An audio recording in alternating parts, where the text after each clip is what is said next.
Welcome back to this ministry in the wilderness.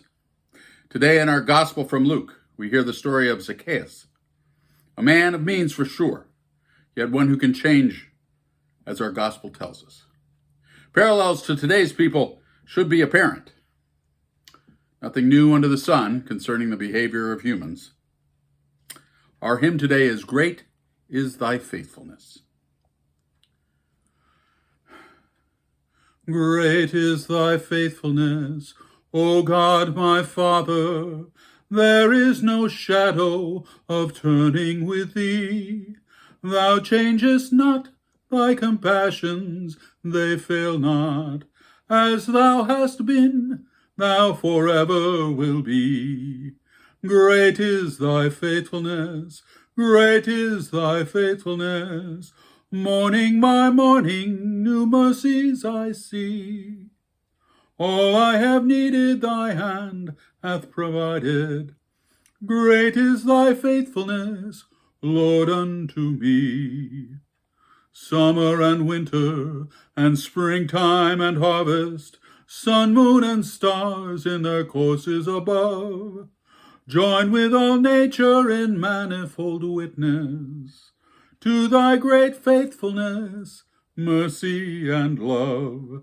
Great is thy faithfulness, great is thy faithfulness. Morning by morning, new mercies I see. All I have needed, thy hand hath provided. Great is thy faithfulness, Lord, unto me. A reading from Luke, chapter 19, verses 1 to 10. Jesus entered Jericho and was passing through it. A man there was named Zachary. He was a chief tax collector and was rich. He was trying to see who Jesus was, but on account of the crowd he could not, because he was short in stature. So he ran ahead and climbed up a sycamore tree to see him, because he was going to pass that way. When Jesus came to the place, he looked up and said, "Zacchaeus, hurry, come down, for I must stay at your house today." So he hurried down and was happy to welcome him. All who saw it began to grumble and said, "He has gone to be the guest of one who is a sinner." Zacchaeus stood there and said to the Lord, "Look, half of my possessions, Lord, I will give to the poor. And if I have defrauded anyone of anything, I will pay back 4 times as much." Then Jesus said to him, "Today, salvation has come to this house, because he too is the son of Abraham. For the Son of Man came to seek out and to save the lost."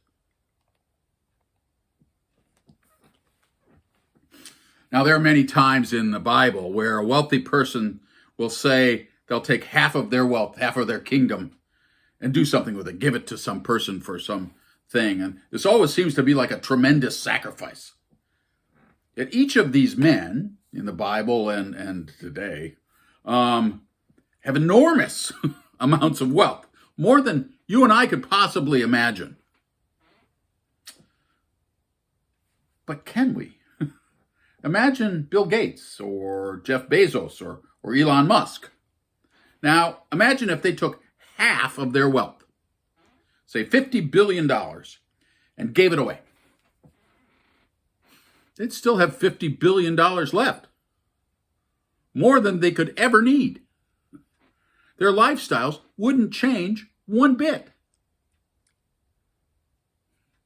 Today's gospel isn't about the money. It's about changing one's heart. It's about being touched by God. And when we are, we can change our hearts. Now, it's important to know something about tax collectors in Jesus' day to understand the community's true dislike of Zacchaeus. This will be a short lesson, rest assured. But in the Roman Empire, the Romans signed up locals to collect the taxes for a region. These men acted as agents of the government and would apply tolls and tariffs on goods passing through the region, or passing through the region where they had domain. The empire wanted a certain amount, and the tax collectors who could hire armed men to enforce their compliance, would collect the amount above the Roman tax for their pay. The tax is 10. I have you pay 50. I give 10 to Rome. I keep 40 for myself. The more they collected, the richer they were. As long as Rome got its cut, everything was fine with them. So these men, Zacchaeus among them, were collaborators with the Roman occupation. They were agents of the oppression. In addition, they would have been handling the monies, which contained graven images, usually of the emperor or of a king of a particular region, and this would make them ritually unclean, outcasts, not only politically, but religiously. And so Zacchaeus was one of these people. Now, Jesus in Luke is on the last journey of his ministry. He's on his way to Jerusalem for the final time, passing through Jericho, one of the oldest inhabited cities in the area. This rich outcast, Zacchaeus, climbs a tree. A rich man up a tree. Not a sight you see every day. And Jesus calls to him, says, "Hey, Zacchaeus, we're coming to your house today." Jesus showed this outcast man acceptance,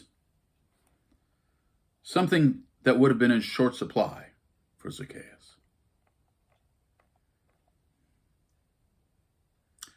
Who in our society do we not accept? People who think or act or worship differently than us? The collaborators? Those who are truly different? I know I find myself being intolerant of those who exploit others, those who profit from the misfortune of others, the predators in our society. But Jesus would have sat down and ate with them.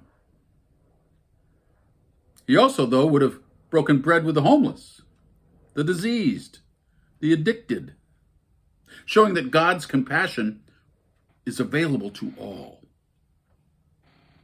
In doing so, those who are open to the divine in their midst, and Zacchaeus was looking for it, he climbed a tree to see divinity walk by, not knowing that it would come and visit him. Those who are open to it can change, know love and compassion in their lives. Jesus came to reconcile us all to a relationship with God. This is the reason for the incarnation. We need, though, to stop seeing it as having happened 2,000 years ago only. We need to change our perspective and look for God in our midst, and never minding what others think of us when we do. Jesus, God, the divine, whatever you want to call it or know it in your heart, can't be seen if you look for it in the ways you've always looked for the divine, and it didn't work. Risk. Climb up to a new vantage point, and suddenly you might hear God saying, "I'm entering your house today. I'm coming into your heart this very day." Jesus didn't care what others thought. He went where love drew him. And we can be like that. We can. All we have needed, God has provided, because God has provided everything. Sometimes people will tell us we're not worthy to receive the gift, the grace. Sometimes others will label us sinners, and sinners we may be. Our salvation comes from being in relationship with the divine in our own way, not the ways of others. Love opens the door. Love tells us to climb the tree. Love tells us to make things right with those we've wronged. And we need to be humble to let that love pass through us and not try to hoard it. We only need what we need. And God has provided that and more.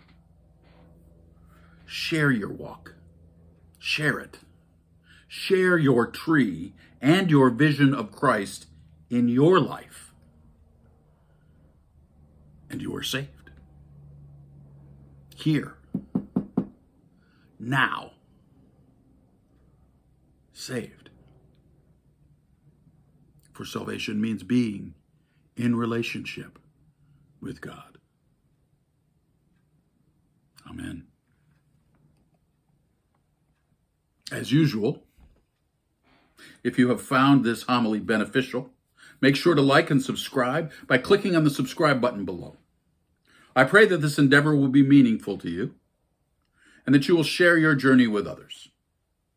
We may exist in the wilderness, but we are not alone here nonetheless. Leave a comment if you want, and come on back to this channel in the wilderness. I remain yours in faith. Until next time, blessings to you all.